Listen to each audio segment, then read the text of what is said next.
જો તમે પણ એક દિવસ માટે પ્રયાગરાજ મહાકુંભમાં જવાના છો ને તો તમે કઈ કઈ જગ્યાએ જઈ શકો છો? સૌથી પહેલાં ત્રિવેણી સંગમમાં સ્નાન કરવા અને પછી બોટથી આખું સંગમ તમે ફરી શકો છો. પછી આવી જવાનું મોટા હનુમાનજી મહારાજના દર્શન કરવા માટે.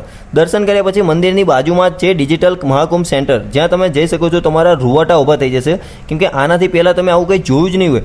અહીંયા તમને વર્ચ્યુઅલ મહાકુંભની કહાની જોવા મળી જવાની છે અને આના વિશે બોલીશ ને એટલું ઓછું પડશે.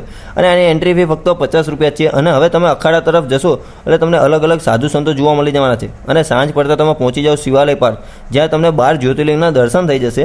અને પછી થોડુંક અંધારું થાય એની પહેલાં જ પહોંચી જાઓ શાસ્ત્રી બ્રિજ. શાસ્ત્રી બ્રિજ જ્યાંથી તમને આખું મહાકુંભ ક્ષેત્ર ઝગમગતું દેખાશે. અને 7 વાગતા તમે પહોંચી જાઓ સંગમ પર, જ્યાં તમને એકદમ આનંદિત ગંગા આરતીનો આનંદ લઈ શકો છો.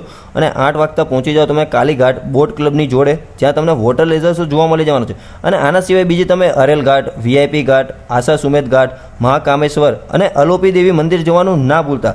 જો તમારા મિત્રો કે તમે ગયા છો તો કોમેન્ટમાં અવશ્ય જણાવજો.